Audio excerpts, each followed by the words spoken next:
அருமை இரட்சகராம் ஆண்டவராகிய இயேசு கிறிஸ்துவின் நீடிய நாமத்தினாலே உங்கள் ஒவ்வொருவருக்கும் அன்பின் வாழ்த்துக்களை தெரிவித்துக் கொள்கிறேன். இந்த நாள் ஒரு ஆசீர்வாதமான நாளாய் அமைய ஆண்டவர் உங்களை ஆசீர்வதித்து வழி நடத்துவாராக. இன்றைக்கு நாம் படிக்க இருக்கிற வசனம் மல்கியா 3வது அதிகாரம் 1வது வசனம் இவ்விதமாய் சொல்லுகிறது. இதோ நான் என் தூதனை அனுப்புகிறேன், அவன் எனக்கு முன்பாக போய் வழியை ஆயத்தம் பண்ணுவான். அப்பொழுது நீங்கள் தேடுகிற ஆண்டவரும் நீங்கள் விரும்புகிற உடன்படிக்கையின் தூதனுமானவர் தம்முடைய ஆலயத்துக்கு தீவிரமாய் வருவார். இதோ வருகிறார் என்று சேனைகளின் கர்த்தர் சொல்லுகிறார். இந்த தீர்க்க தரிசன புஸ்தகம் எழுதப்பட்ட காலத்தை குறித்து ஒரு சிலர் அறிந்திருக்கலாம். மல்கியா தான் பழைய ஏற்பாட்டு காலத்துல கடைசியாக தீர்க்க தரிசனத்தை வெளிப்படுத்திய ஒரு நபர். அதற்கு பிறகு கிட்டத்தட்ட 400 ஆண்டுகள் பாத்தீங்க அப்படின்னா பைபிள்ல ஒரு இருண்ட காலம் என்று குறிக்கப்படுகிறது. ஏன்னா ஆண்டவருடைய வெளிச்சம், ஆண்டவருடைய தீர்க்க தரிசன சத்தம் எதுவுமே யார் மூலமாகவும் வெளிப்படவில்லை. அதற்கு பிறகுதான் மாம்சத்தில் இயேசு கிறிஸ்து பிறக்கிறார்.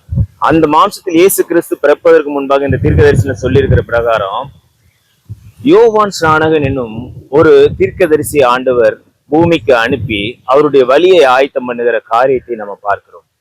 அப்ப ஆண்டவராகிய இயேசு கிறிஸ்து ஒவ்வொருவருடைய வாழ்க்கையிலும் ஒவ்வொருடைய காரியங்கள் மிகவும் பயங்கரமாய் பெரியதாய் காணப்படும் பொழுது, செய்து முடிக்க முடியாதவையில காணப்படும் பொழுது, ஒரு சில நேரத்துல நம்ம நினைப்போம் அது ஒரு இருண்ட காலத்துக்குள்ள நம்ம கடந்து வந்துட்டோம். எப்படி மல்கியா தீர்க்கதரிசிக்கு அப்புறம் மத்தேயு எழுதுவதற்கு ஒரு 400 ஆண்டுகள் தேவைப்பட்டதோ, 400 ஆண்டுகளுக்கு வெளிப்பாடு இல்லாம இருந்ததோ, அதே போல நமக்கு ஒரு இருண்ட காலம் வந்திருக்கும்.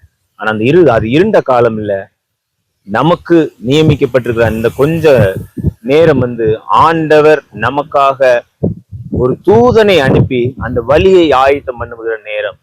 எப்படி ஆண்டவராக இயேசு கிறிஸ்து யோவான் ஸ்நானகன் வழியை ஆயத்தப்படுத்தி இவர்தான் மெய்யான கிறிஸ்து என்று சொன்னாரோ, அதே போல உங்களுக்கு தடையா இருக்கிற காரியங்களில் எல்லாவற்றிலும் ஆண்டவராக இயேசு கிறிஸ்து உங்களுக்கு ஒரு தூதனை ஆயத்தப்படுத்தி தடைகளை முறித்து போட்டு தடைகளை அகற்றி வசனத்துல சொல்லியிருக்கிற பிரகாரம் உங்களை ஆசீர்வதித்து வழிநடத்த வல்லமை உள்ளவராக இருக்கிறார்.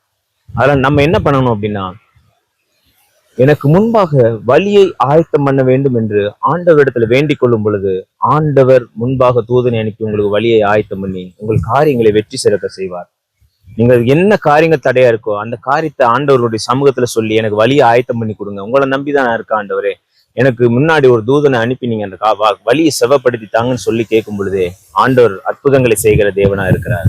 கண்களை முடிச்சுட்டீங்களா? அந்த தேவனை நோக்கி இன்னைக்கு உங்களுக்கு எந்த காரியங்கள் எந்த வழி தடையா இருக்கிறதோ அந்த வழியை ஆயத்தம் பண்ண தேவ தூதன் உங்களுக்கு முன்பாக சென்று ஆண்டவர் சொல்லுகிற கட்டளையின்படி அவன் செய்து முடித்து உங்களுக்கு வழியை தர வல்லமை உள்ளவராக இருக்கிறார். அன்பும் இரக்கம் நிறைந்த நல்ல ஆண்டவரே உம்மை துதிக்கிறோம் சுவாமி. ஏசப்பா, நீர் வருவதற்கு முன்பாக எப்படி அப்பா தூதனை போல யோவான் ஸ்நானகனை அனுப்பி வழியை ஆயத்தப்படுத்தினீரோ, அதே போல அப்பா எங்களுக்கு தடையா இருக்கிற காரியங்கள் அநேகம் உண்டு. எங்களுக்கு முன்பாக நீங்க கடந்து சென்று எல்லா தடைகளையும் முறியடித்து போடு அப்பா.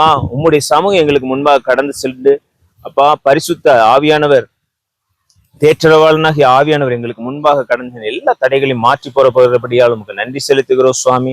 ஒரு தூதனை அனுப்பி எல்லா தடைகளையும் நிர்மூலமாக்கி போட போகிறீர், அதுக்காக உமக்கு நன்றி செலுத்துகிறோம். எங்கள் வழிகள்ல எல்லாவற்றிலும் உங்களுடைய பாதுகாவல் விளங்குவதற்காக உமக்கு நன்றி செலுத்துகிறோம்.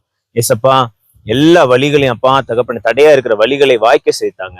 உங்களுடைய கரம் எங்களுக்கு முன்பாக கடந்து சென்று எல்லாவற்றையும் செவையாய் மாற்றி தரட்டும். இயேசுவின் மூலம் ஜெபிக்கிறோம் நல்ல பிதாவே, ஆமென். God bless you. God bless you.